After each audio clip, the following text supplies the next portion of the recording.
All right, man, peace.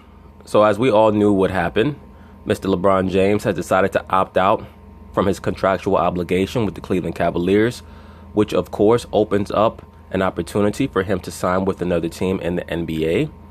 And of course, this is going to create an even bigger conundrum potentially for LeBron James, because it is going to be a referendum on how much other star players in the NBA actually want to play with him. So we may see a narrative about him either get confirmed or finally get debunked once and for all. I've been saying this on my channel for a very long time now. And now many of these major media members, these pundits in the mainstream NBA media, are finally starting to put forth the same sentiments on the national airwaves. One of them being Mr. Brian Windhorst, who's been following LeBron James since he was 14 years old. He recently stopped by the Stephen A. Smith and Max Kellerman show to give his perspective. Of course, they're going to talk about it, and I'm going to chime in. Breaking news! LeBron James will not pick up the option on the final year of his contract with the Cleveland Cavaliers and will become an unrestricted free agent. First reported by Cleveland.com and confirmed by our Brian Windhorst, who joins us right now. Morning, Brian. I think Brian Windhorst has been stalking LeBron James since he first hit puberty. I bet you Brian's fat ass was following LeBron around in junior high school. LeBron, okay, what classes are you taking this semester? The public has to know. Hello. Thank you so much for being with us. I want to start with this. What does this actually mean? Yeah. It means he can sign with whoever he wants. What do you mean, what does it actually mean? Come on, Molly. Yeah, so this isn't a surprise because this was LeBron's plan all along. I think today this is favorable news for the Los Angeles Lakers. Had LeBron opted into his contract, it would have made it much more complicated for the Lakers to acquire him. I think it's not favorable for the Houston Rockets. They were a bit of a long shot anyway. It's very obvious that the Houston Rockets are not going to sign LeBron James. Number one, they would have to gut the team. Number two, in light of James Harden's comments that they don't need LeBron, which he's correct about, the chances of LeBron signing there are pretty much null and void. With LeBron not opting in, it really takes some of their options away. They would have to trade for him. Now it would have to be a sign and trade, which gets complicated.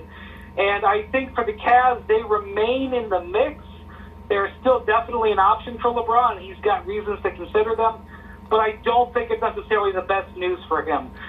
Once again, watch out for the Boston Celtics as a potential dark horse, especially if they're able to make that Kyrie Irving trade for Kawhi Leonard go through.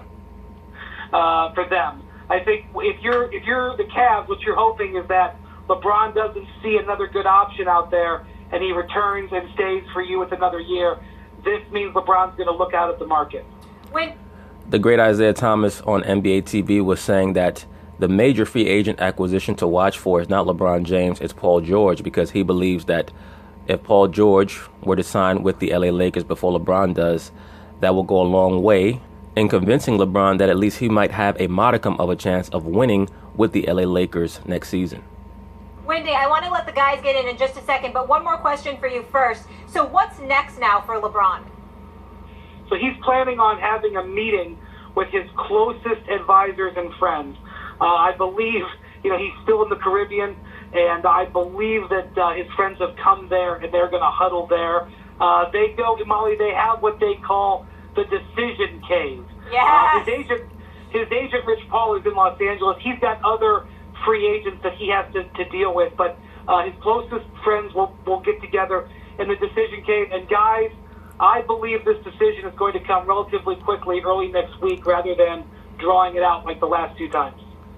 I believe so too, because I believe that LeBron James already pretty much knows what Paul George is going to do, whether he's going to sign with the LA Lakers or not, because I'm sure that they're in constant communication. I have little doubt about that. LeBron has been sowing the seeds for potential teaming up with Paul George all the way since the 2013 playoffs, when he was hugging Paul George like he was a little brother to him all throughout the conference finals. 2013, I don't believe 2014. Okay. Cleveland or LA, or is Philadelphia a real viable option in all of this, in your estimation? Now, Stephen A. Smith has just asked Brian Windhorst a very good question. He's asked him about the potentiality for LeBron James signing with the Philadelphia 76ers. Pay very close attention to what Brian Windhorst states.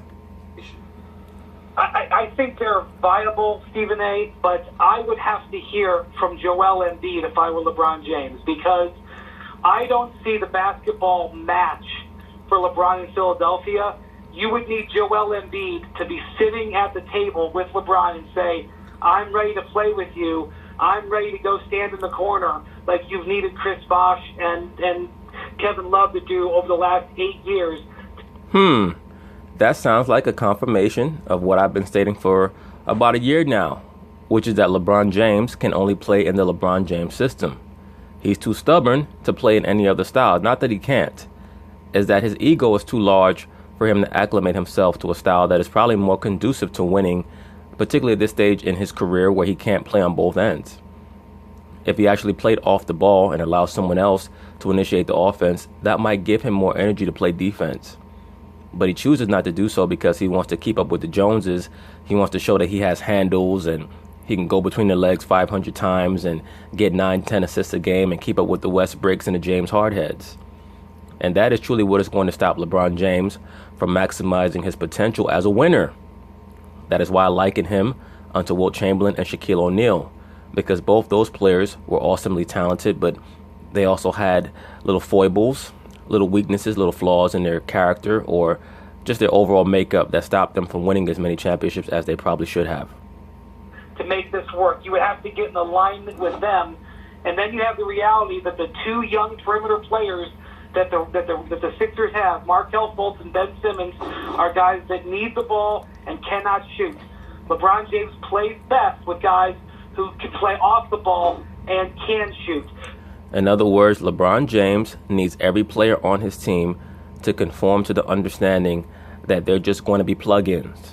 Whether it's Dwayne Wade, whether it's Kyrie Irving, whether it's Kevin Love, whether it's potentially Joel Embiid, Ben Simmons, it does not matter what you do well. It's all about me.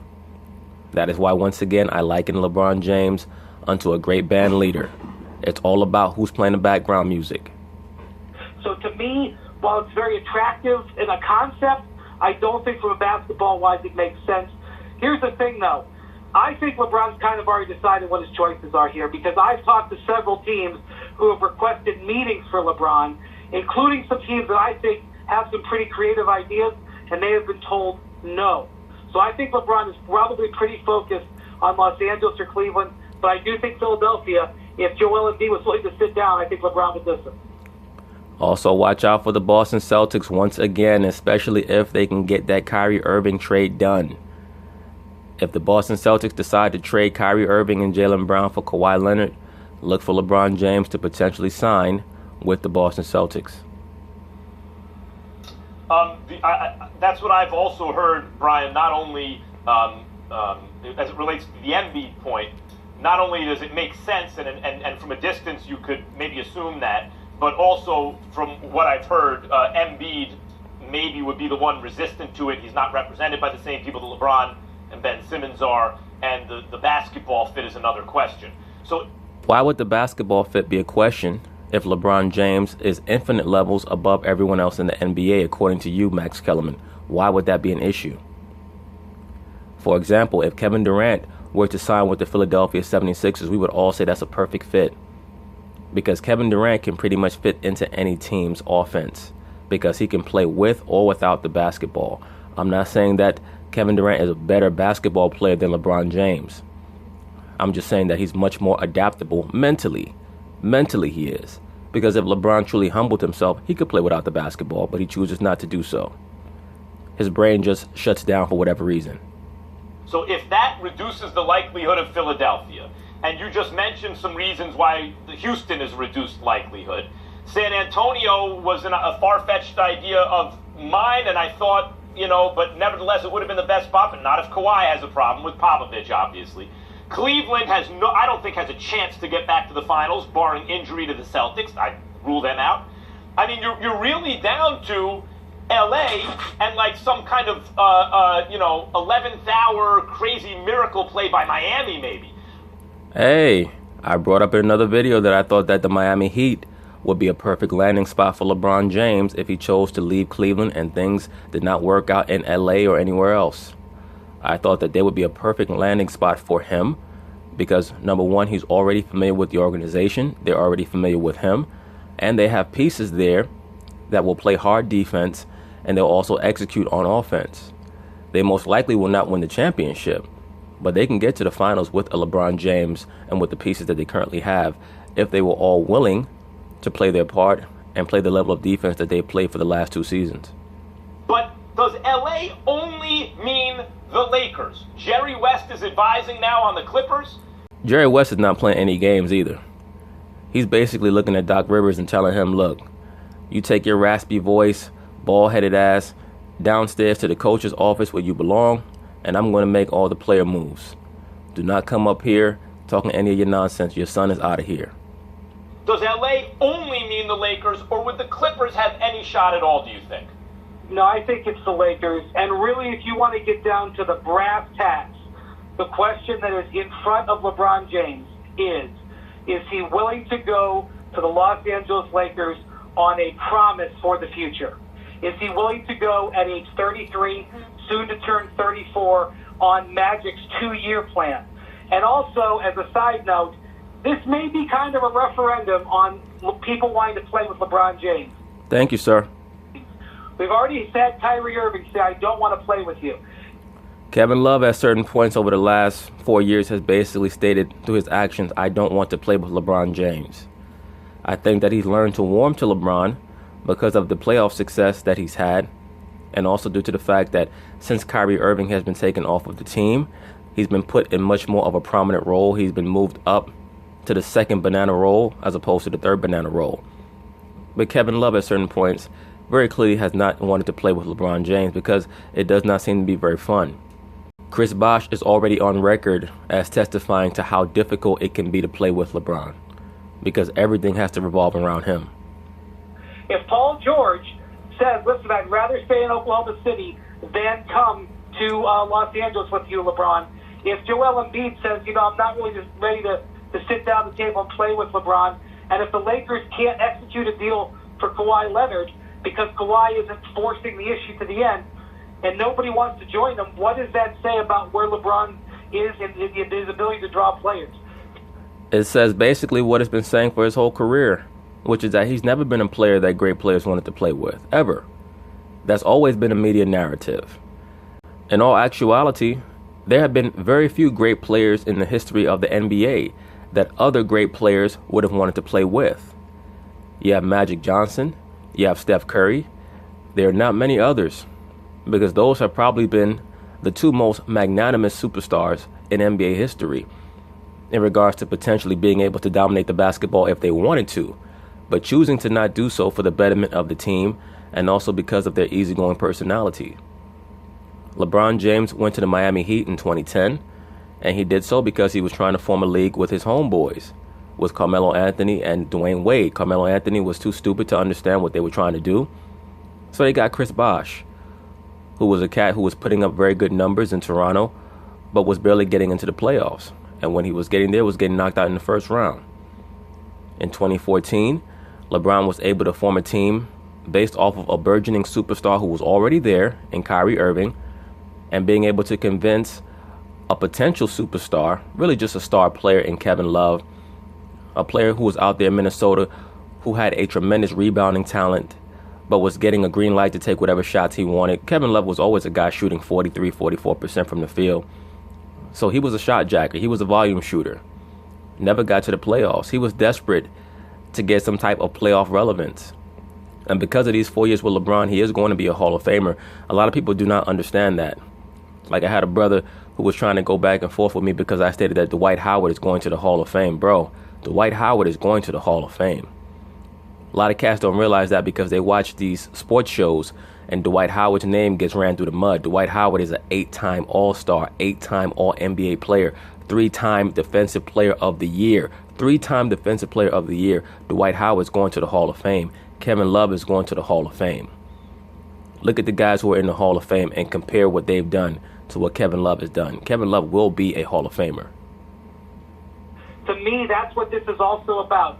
Trust in the Lakers, who, and with all due respect to Magic Johnson, he has not built a team before. Maybe he will, but he has not. So trust in the Lakers. Magic is still not building that team. The guy who's building that team is Kobe Bryant's homeboy. Magic's job is to just be the mascot and the recruiter. For him to call up guys and say, "Hey, this is Magic. You just play unbelievable. I watch you every game and I just feel like you just are unbelievable. And, you would be great with the Lakers. So, just think about it. Oh, I'm tampering right now. Let me hang up." And whether or not LeBron can still draw stars to play with him. 4 years ago, Kevin Love raised his hand and said, "Please come." Wendy, I want to say you brought up 2 great points. Thank you so much for being with us. I want to, and of course on such short notice, Stephen A., get your take on, he brought up 2 great points there. The referendum on LeBron, obviously, and players not wanting to play with him, and if he will actually be the first domino to fall. Let's start with the first one, your reaction to that. Well, first of all, because that was going to be my question to Wendy. I don't think that LeBron James has the same cachet that he used to, as if Stephen A. Smith, he's never had great cachet. It's just that you're finally starting to figure it out. He's never had great cachet. And particularly over the last 4 years, as the league's style of play has transitioned more over to ball movement, long-range shooting, that style of play that he utilizes, that's great for stat padding, but that's not great for winning. That James Harden, LeBron James, Russell Westbrook style, that doesn't win in the big moment. Now, James Hardhead has become kind of a hybrid NBA player. He plays the LeBron James style, but that style has been mixed. It's been amalgamated with the Mike D'Antoni running gun, free-flowing style.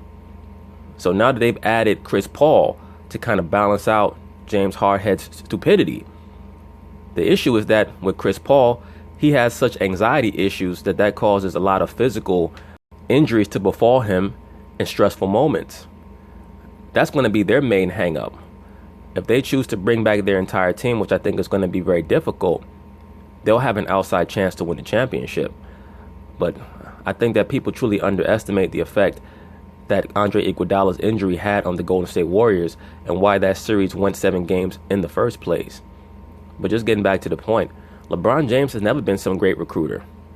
When he was with Cleveland the first time, they could not sign any major free agents. They tried to make it like it was because they were in Cleveland.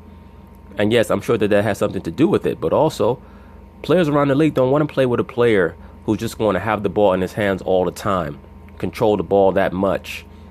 The players know what they're watching much more than many of these pundits do or the fans do who just want to glorify a particular athlete. Many of these players, they watch Cleveland games from back in the 2000s and they said, yeah, LeBron is a great talent, but what system are they running? What offensive game plan do they have? When LeBron doesn't do well, they have no chance. And how do I know that I'm going to go there and he's going to throw me the basketball? As it pertains to guys' willingness to want to come play with him. I think when you see a guy, for example, Wendy, correct me if I'm wrong.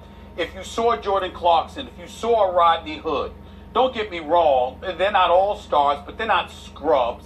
They certainly look better and more active playing in LA and Utah respectively. Thank you, sir. Hold on, Max. Utah and LA respectively. They get to LA. Some people like Kyle Korver have the ability to stand around, get the ball, and launch away. Because that's his skill. That's the only reason why he's in the NBA.